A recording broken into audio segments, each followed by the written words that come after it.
दोस्तों, कभी जरा एक सेकंड के लिए रुको और सोचो। उस दिन को याद करो जब तुम स्कूल की लास्ट बेल के बाद सीधा घर नहीं जाते थे, बल्कि अपने दोस्तों के साथ गलियों में घंटों तक क्रिकेट खेलते थे। धूप तेज होती थी, पसीना आता था, लेकिन वक्त मानो वहीं पर रुक सा जाता था। एक पूरी शाम इतनी लंबी लगती थी कि मानो एक छोटी सी जिंदगी जी रहे हों। और अब आज तुम सुबह उठते हो, फोन स्क्रॉल करते हो, थोड़ा काम करते हो, थोड़ी टेंशन लेते हो और पता ही नहीं चलता कि कब रात हो जाती है। तो क्या वक्त सच में तेज हो गया है?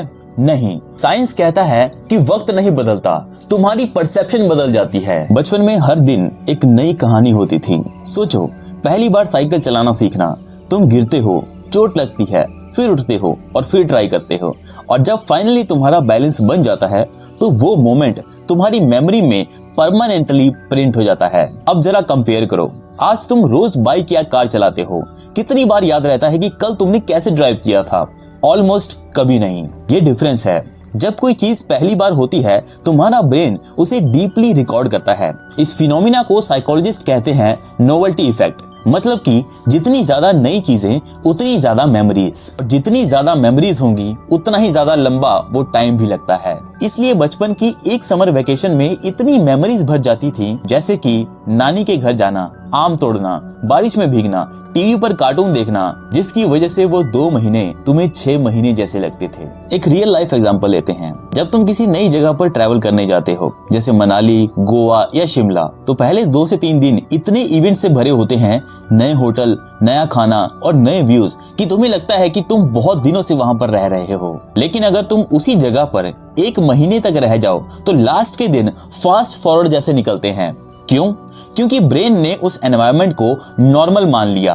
अब वो हर चीज को रिकॉर्ड नहीं करता। और एग्जैक्टली यही होता है हमारे अडल्टहुड में। बचपन में सिर्फ दुनिया नई नहीं होती थी, तुम खुद भी नए होते थे। तुम्हारा ब्रेन हर साल फिजिकली चेंज हो रहा होता है, हर एक्सपीरियंस तुम्हें शेप कर रहा होता है, इसलिए इमोशंस भी ज्यादा स्ट्रॉन्ग होते हैं। एक छोटी सी बात, जैसे किसी जिगरी दोस्त से लड़ाई होना, उस वक्त तुम्हें ऐसे लगता था कि तुम्हारी दुनिया तो खत्म ही हो गई, और जो दोस्ती होने पर खुशी मिलती थी वो तो और भी ज्यादा एक्सट्रीम लगती थी। और आज वही सेम चीजें होती हैं, लेकिन इम्पैक्ट बहुत कम हो गया है। साइंस कहता है कि स्ट्रॉन्ग इमोशंस मेमोरी को ग्लू की तरह चिपका देते हैं, इसलिए बचपन के इमोशनल मोमेंट्स आज भी क्लियरली याद हैं, जबकि कल क्या हुआ था वो भी याद नहीं रहता। अब एक और रियलिटी समझो। अडल्ट लाइफ में हम रूटीन के प्रिजनर बन जाते हैं। सुबह उठना, सेम काम, सेम लोग, सेम जगह। ब्रेन को लगता है कि ये सब ऑलरेडी नोन है, इसे स्टोर करने की जरूरत नहीं है। इसका बेस्ट एग्जांपल है ऑफिस या शॉप का डेली रूटीन।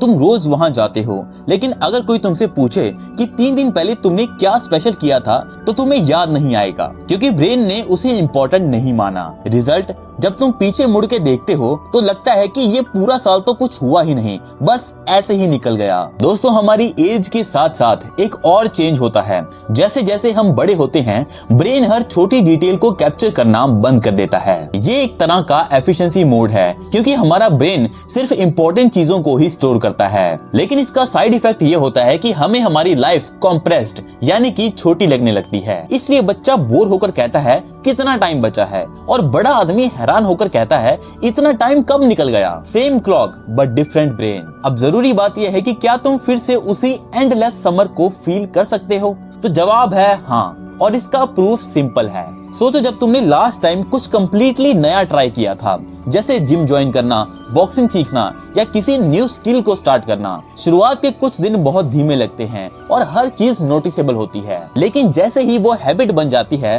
टाइम फिर से फास्ट हो जाता है। इसका मतलब क्लियर है, टाइम को स्लो फील करने का एक ही तरीका है, अपनी लाइफ में नोवेल्टी वापस लाओ। तो अगर तुम चाहते हो कि लाइफ फिर से मीनिंगफुल लगे, तो उसे सिर्फ सर्वाइव नहीं बल्कि उसे फील भी करो। छोटी छोटी चीजों को चेंज करो, नए रास्ते से जाओ, नए लोगों से बात करो, नई स्किल्स को सीखो, कभी बिना रीजन के ही ट्रिप प्लान कर लो। क्योंकि अंत में सच तो यही है कि बचपन की छुट्टियां लंबी नहीं थी, बल्कि तुम्हारी जिंदगी ज्यादा अलाइव थी। और आज भी अगर तुम चाहो तो वो फीलिंग वापस आ सकती है, बस तुम्हें अपने अंदर उस नएपन को लाना होगा।